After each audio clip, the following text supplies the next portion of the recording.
Good morning. Today on Spotlight, a look back, a look ahead, and a changing of the guard for a Michigan industry that touches everyone who watches television and listens to their radio. After 38 years, Carol White recently retired as president and CEO of the Michigan Association of Broadcasters. She is passing her baton to Sam Clement, who she coaxed into coming back to his home state of Michigan. Coming up, an insightful conversation with Carol and Sam. And later, a sipping Black History event. It's Sunday, February the 13th. I'm Chuck Stokes, and this is Spotlight.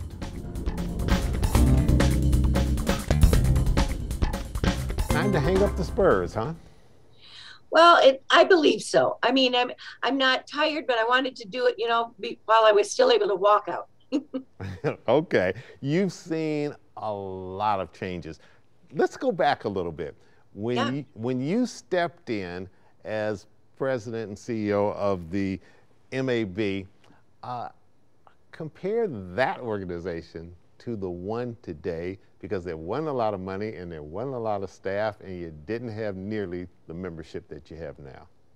No, our membership at that time when I took over was less than 50% of the stations that could be were actually members. Mm-hmm. But it was a different ballgame. There were 389 different owners in the state of Michigan then. Wow. Because of consolidation, now we have 125 different owners in the state. But that has not impacted the local way the stations are local. They're managed by local people work there, the stories are about local people, so it doesn't really matter who owns them. Gives our audience an idea of how much you've grown that organization during your leadership time. If we talked about revenues now, what's the revenue of the Michigan Association of Broadcasters? It's net worth of $5 million. Okay, that's a big step forward. As you look back on it, what is it you wanted to accomplish more than anything, and do you feel as though you've been successful in reaching some of your major goals? I hope so. Let me put it that way. What I wanted to do was to just help the broadcasting industry. I have had a strong affinity towards the industry my whole life, particularly news. I think news is the single most important thing that a station does and puts out. It's so critical, and even more so today than it ever was. Reliable, honest, truthful, unbiased local news. It's very important. And anything I did to enhance that and enhance each station's ability, whether it's communicating with one another, whether it was by offering educational programming to them and building them up, and then making them have a presence in Michigan government, a presence by where we have our offices right downtown, a block and a half away from the Capitol. Every governor has been assisted by the Michigan Association of Broadcasters. But for that person at home, probably maybe the greatest change that you've witnessed and you've seen and tried to get all the broadcasters up to speed was going from analog to high definition. Would that be safe to say? That is safe to say, and that's one of the things that I'm most proud of. Michigan Broadcasters was right out front on that. We had a wonderful board of directors. All my board of directors, 38 of them now, have been just tremendous people. And we held meetings in every market and taught people how to convert to the new digital format, explained exactly what was going to happen. We had call-in shows that emanated from the Detroit area, and people could call in and we would walk them through. And I remember talking to one lady on the phone, and she was somewhat elderly, and her problem was she thought she could probably rescan all the channels, but she didn't know where she'd put the channel changer. So I told her to look in the couch, and there it was. So we walked through how to do that. And I held meetings with Congressman Dingell, with Congressman Fred Upton, with Senator Debbie Stabenow on training, plus an hour-long what's called Roadblock. Every station aired it at the same time program, showing people how to do this. So we had a good transition in Michigan. All right, Carol, hang on. When we come back, I want to talk to you about what you're doing to create that next generation of broadcasters. We'll be right back.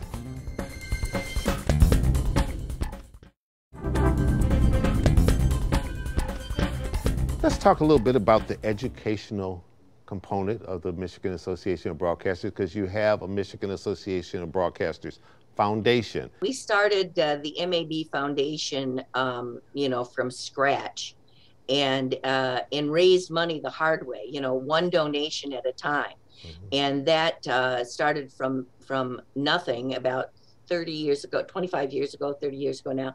And now it's over $1 million foundation, giving away 28 scholarships every year to young people.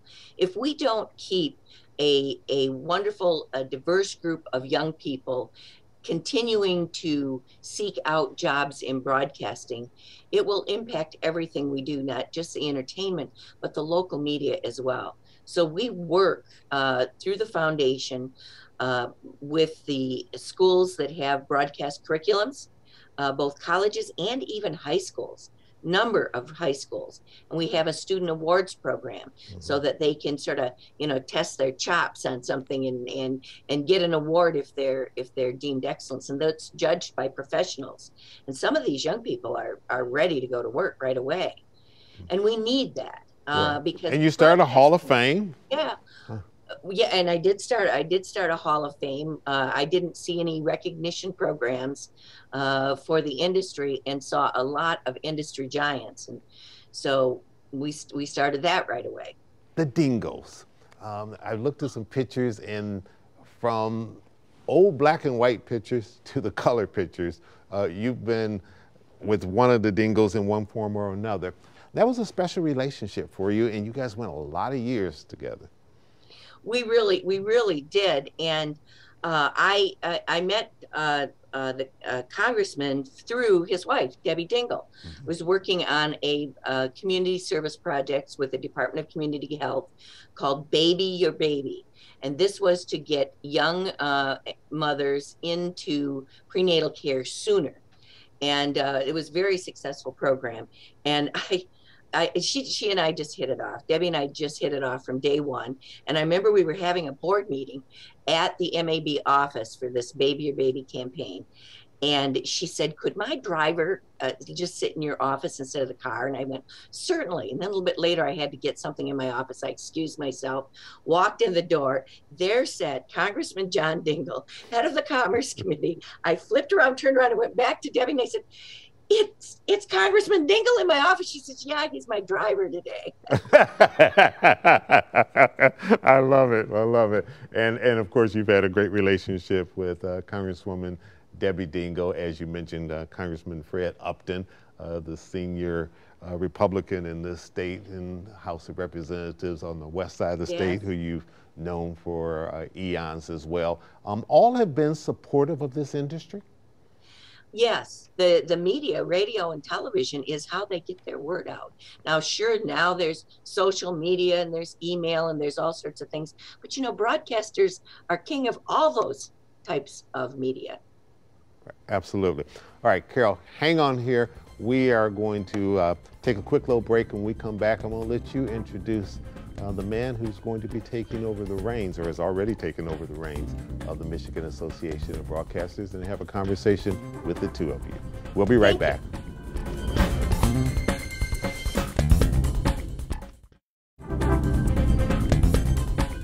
Sam, you got selected out of 38 people, I understand, to take that job. That has to be flattering. It was. It's very humbling. Carol and I got to know each other quite a bit during my time in Indiana through the National Association of State Broadcasters, and we had a lot of conversations. So to be selected was very humbling. What was it that you and the committee saw in Sam that you said, that's the person I want to replace me? Well, Sam was very self-confident when he spoke with us, very at ease. just just a terrific fellow. And I've known Sam for a long time, and I kind of picked him out. I called him and said, "Listen, this is opening. I want you to apply." And then we had a search committee, so they had to agree, and we had to interview a number of people. And when they saw Sam and saw that he did a tape for us and met with us in person, there was just no question. I mean, I'm very fortunate. I come into a situation that has an incredible foundation, and that credit goes to Carol. She's built an incredible legacy here at the MAB for the last 3.5 decades. So I come into a very good situation. There's a lot of support for broadcasters in the state and a lot of collaboration among our 320 plus members who work with the MAB in a variety of capacities. So my goal is, one, to keep the train rolling. Carol's done a great job setting that foundation. I want to keep that rolling. But there's a lot of opportunity as well. We're at a crossroads. I don't think that's unfair to say for broadcasting, but I think that means there's a lot of opportunity ahead of us as well. So I want to find and identify ways that we can, one, bring in new people to our industry, a more diverse industry, find some new voices, new talent, and then retain those individuals. But there's also mixed feelings about an industry now, whether it's commercial or it's public broadcasting, radio or TV, it's cable, it's all of it together in a very partisan world. Well, I think that it is an interesting time, but from a local standpoint, if you look at kind of any report or any study that's been done over the past, let's call it decade, the trust among local broadcasters is high. People trust the people that serve their community. Over the last 2 years, the challenges are no doubt humongous. And the way that our broadcasters have stepped up to serve their communities at the height of the pandemic, whether it was through just communicating information and giving health updates and having those decision makers on to talk about what changes were being made, that's a critical resource that we have to continue to support for our communities to thrive and move forward. But outside of what they're seeing just on air, there's a ton of resources that our broadcasters are giving to nonprofit organizations, to businesses. I think of our sales staffs that have gone out and helped promote the businesses that were struggling during the pandemic to help them keep on their feet. That's a resource that every community in the state of Michigan needs. And so the MAB's job is to make sure that our stations feel supported so that they can go out and do their job. And I think we're going to do that. Well, I think that Sam has it pegged absolutely correctly. That's our strong suit. Our strong suit is community service, the news that we offer that's local, from a local person you see in the grocery store. This is somebody you know. Mm-hmm. Not only do they come into your living room on the radio or the television or on your cell phone or through your regular computer like we're talking over right now, you see them at church. You see them all over the place. And these are local people, and a friend isn't going to steer you wrong. Certainly not intentionally. And I think this will continue regardless what form of technology comes down the pike. This will still be a need of H community broadcasting. Can both of you talk about the importance of diversity to this industry as we're sitting in 2022? Carol, I'll start with you. Well, when you took over the Michigan Association of Broadcasters, I dare not think it was probably a whole lot of guys in suits back then.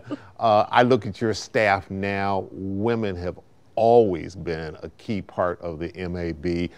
You've always been a champion for women. As you said off camera, when you first came into the MAB, the outgoing chair was our past Vice President and General Manager Jean Finlatter, who hired me eons ago. We aren't going to say how long ago. But she was a trailblazer for women in this industry. There was one woman on the board, and then the rest were men. And they chose a woman to manage them. I mean, I think they were all as surprised as I was. And I thought, well, I'm not going to get that job. But it turned around, and there I was. And I've been committed to that ever since. I think that the MAB membership and the MAB and our committees need to look a lot like the makeup of the state ethnically. Gary Reed. Now, those of us in the business know that Gary Reed has been a fixture with the Michigan Association of Broadcasters and Michigan State, and he taught as a professor, just eons of people that are now in this field, and has always been a big believer in diversity. Gary, I studied under Gary when I was at Michigan State, and he has very much been a mentor to me throughout my career, especially over this last year as I've gone through this process. But Carol knows this, diversity is one of the primary missions of my presidency. When I was in Indiana, we started a series to talk about diversity in our industry, because it's not an industry that traditionally has been the most diverse. It's getting better, but there's enormous room to grow. And what we want to do is make sure that our broadcasters, and I'm not just talking about on air, I'm talking about engineers, sales staff, programming, are a reflection of the communities they serve and the state. And that Michigan is probably as diverse as it gets, from political, racial, religious. And we want to make sure that we're having those voices at the table and doing all that we can to recruit new voices who may not have traditionally had a voice at the broadcasting table. So we're going to focus on programs, focus on initiatives that ensure that everyone has a voice. All right, and one thing you're going to get to do is work with Mike Murray, our Vice President and General Manager, who's also on the MAB Executive Board. So you'll get a chance to know him a lot better. Sam, I know you've already met him, but now you'll be working closely. In a nutshell, Sam, tell us who you are. I understand you were born in New York, but you basically grew up in Detroit?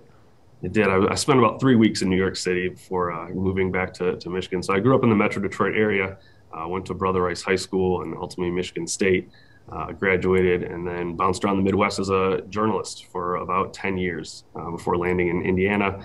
I was at commercial and public stations, and ultimately worked as the Director of Member Services at the Indiana Broadcasters Association for 6 years, which was a great training opportunity for me to land in this position. So broadcasting is in my blood. You know, I wanted to be a broadcaster since I was 5 years old, listening to Ernie Harwell and George Blaha growing up. Yeah, I hear you're a sports buff.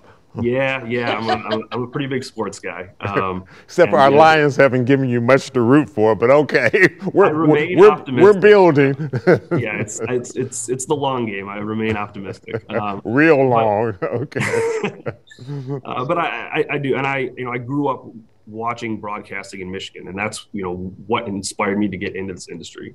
I think of names like Diana Lewis and Don Shane. I know you, Chuck, you know these people very well, and these are the types of people that help me see the world.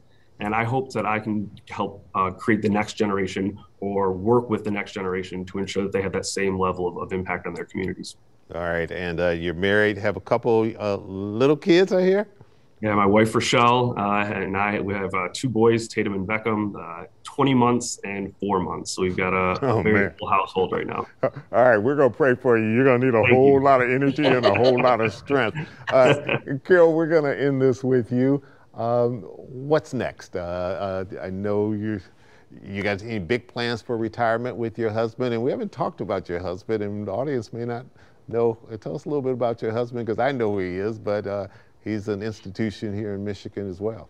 Yes, my husband, Matt White, is the Assistant Physical Plant Director for the Capitol Building.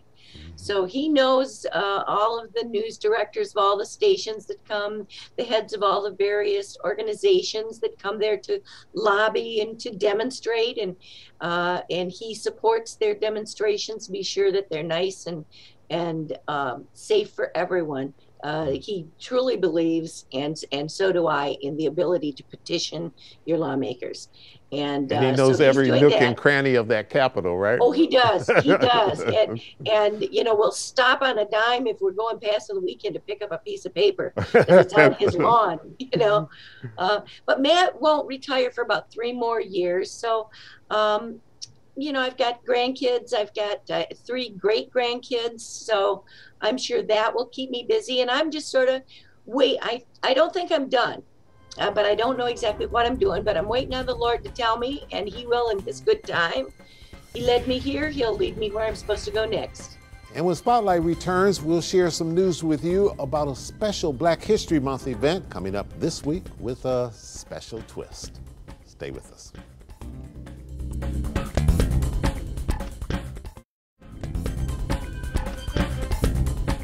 And welcome back to Spotlight, continuing with our Black History Month theme here in February. Introduced to you now Lazar Favors. He is with the Black Spirits Legacy, and Dia Sims. She is co-founder of Pronghorn. And welcome to Spotlight. Good having both of you. Lazar, I know you have a big event coming up. I'm going to have you talk a brief minute about that first, and then I'm going to bounce over to Dia. You got it coming up at the Garden Theater. What is it? Yes, sir. It's the Taste of Black Spirits, the History. It will be taking place at the Garden Theater in Detroit, Michigan on February 19th from 6 to 10 p.m. It's a great thing happening. We're honoring people like Tom Bullock, the first African-American bartender with a recipe book called The Ideal Bartender. Okay. So it's going to be exciting. And we're partnering with Pronghorn, and it's amazing, man. It's going to be an amazing time. Yeah, and this is not your typical Black History Month topic, but certainly something that is relevant when you consider the amount of money that's involved and the number of people that partake in it. Correct, Dia? Absolutely. That's absolutely right. We're talking about a $353 billion industry in spirits, and we need to make sure that, you know, as diverse people, as women, that we're included fairly, right, across any piece of American commerce. What's happening this weekend at the Taste is exactly the kind of events that we want to show up at. We're so proud to be a sponsor, and we encourage you, make sure you guys come check out Eventbrite. It's this Saturday, February 19th. We look forward to seeing you there. Yeah, and the nice thing about it, from what I understand, is people are going to not just learn about different brands, they're going to learn some history that they probably never knew before that relates to people of color in this industry. Right, Lazar? That is correct. I mean, that's absolutely correct. I mean, even with Dia Company, she's a big deal. Let's be clear. Dia's a big deal. St. Liberty whiskey, and I'll let her tap into that and explain the history of that. Like, having that at this event is amazing. Having things like Uncle Nearest, amazing. Duke and Dame. I mean, so many different stories, amazing stories, and amazing spirits. It's going to be excellent. Next week, an extensive conversation with Favors and Sims about the opportunities and challenges for people of color in the multi-million-dollar spirits business. And two quick footnotes from Carol and Sam. Channel 7 has had 6 general managers serve as chair of the Michigan Association of Broadcasters Executive Board, more than any other TV station in this state. A 7th GM is in line to become chair as well. And as we celebrate Black History Month, Sam wanted to share with me that his physician grandfather graduated from the historic HBCU Howard University in Washington, D.C., and marched with Dr. Martin Luther King, Jr. I'm Chuck Stokes. We'll be back next week with more newsmakers in the spotlight. We hope you have a great week.